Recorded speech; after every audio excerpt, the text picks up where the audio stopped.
उम्मीदवार वोटर नहीं ढूंढ रहा था, वोटर ढूंढ रहा था कि इमरान खान ने किस उम्मीदवार पे हाथ रखा है, उसका इंतखाबी निशान क्या है, और उसको ढूंढ ढूंढ के वोट दिया।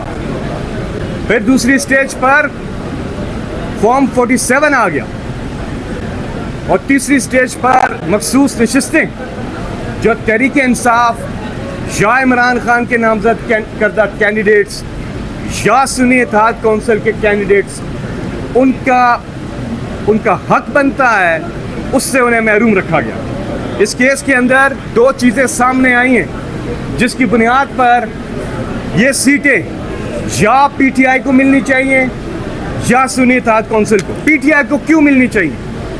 उसकी वजह कि सुप्रीम कोर्ट ऑफ पाकिस्तान ने, जज साहिबान ने ये बात बार बार की अदालत में कि जी जो बल्ले का निशान लिया गया था उसके बाद पार्टी एफिलिएशन ख़त्म नहीं हुई थी।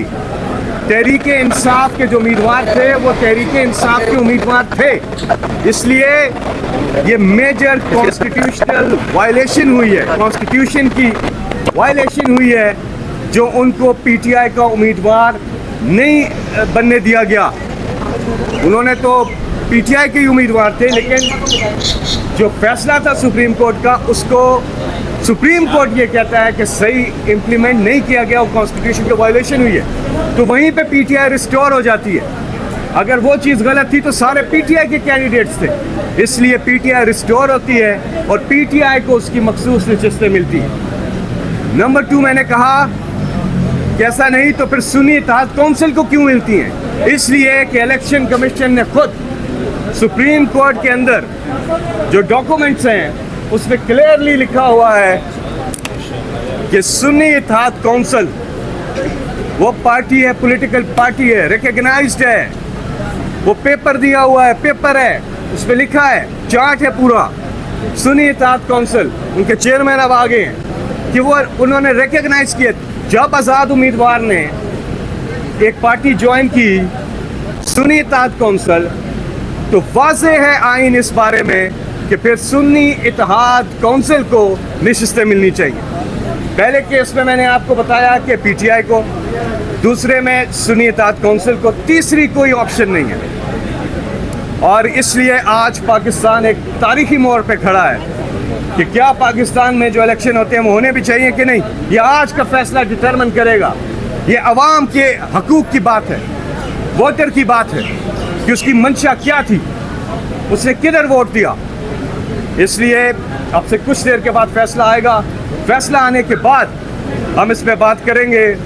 लेकिन साथ में एक और केस आज जो चल रहा है जहाँ से अभी हम आ रहे हैं, और वो है इद्दत केस। इमरान खान और बुशरा बीबी इंशाअल्लाह सुरखरू होंगे, वो सुरखरू हो चुके हैं। जब जीतने लगते हैं तो विकेटें उखाड़ देते हैं, कहते हैं फिर से मैच होगा, फिर हुआ, फिर इतना लंबा ये चला इद्दत केस कि 29 मई को फैसला आना था, अनाउंस था, 23 मई को अनाउंस हुआ था कि 29 मई को फैसला आएगा। तो जब हम वहाँ जाते हैं फैसला सुनने के लिए तो वो फिर और ज़्यादा वहाँ ड्रामा हुआ और उसके बाद फिर मज़ीद आगे चली गई बात।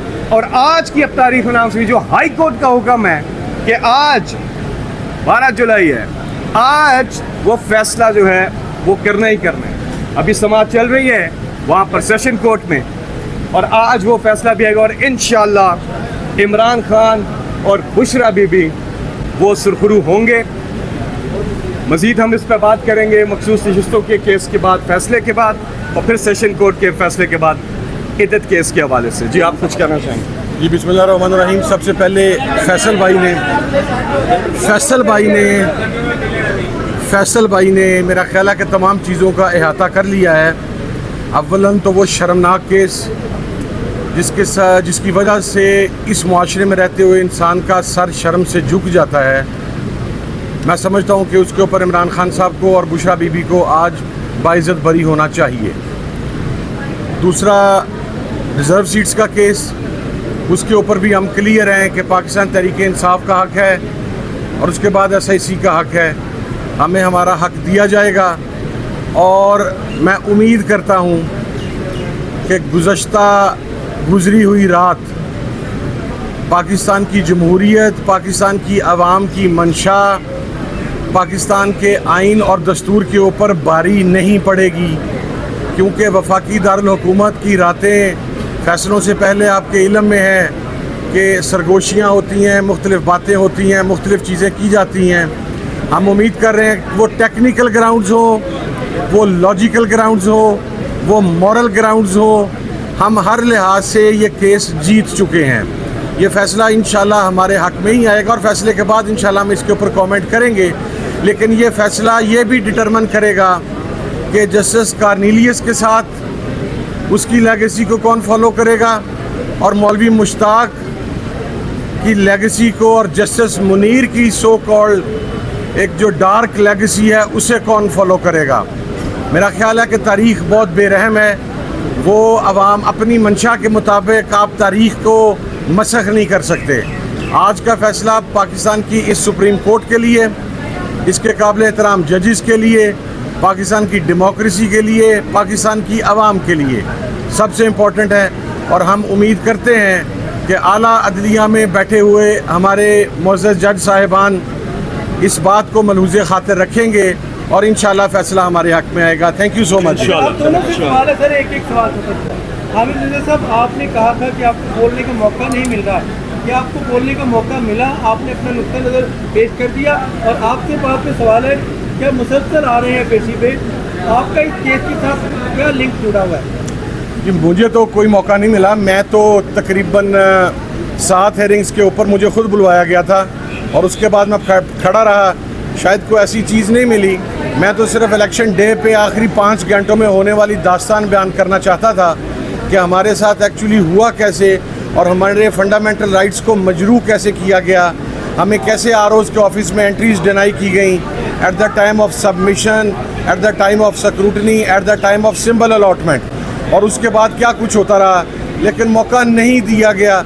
उम्मीद है कि बहुत सारे जो हमारे काबिल एहतराम जजेस हैं उनके सामने ये तमाम चीज़ें हैं, वो अभी इसी दुनिया में रहते हैं, इसी मुल्क में रहते हैं, यहीं का मीडिया देखते हैं, उससे उनको बहुत सारी चीज़ों से आगाही होगी। लेकिन ये गिला बहरहाल रहेगा कि हमारी इस सुप्रीम अदालत के चीफ जस्टिस जब कौमी असम्बली में आए थे तो पूरी कौमी असम्बली ने उनकी गुफ्तगू को तहम्मुल से सुना था, लेकिन उसी कौमी असम्बली का फॉर्म 45 का नुमाइंदा जब इस अदालत में आया तो उसकी आवाज़ को नहीं सुना गया। Thank you. आपने जो सवाल किया है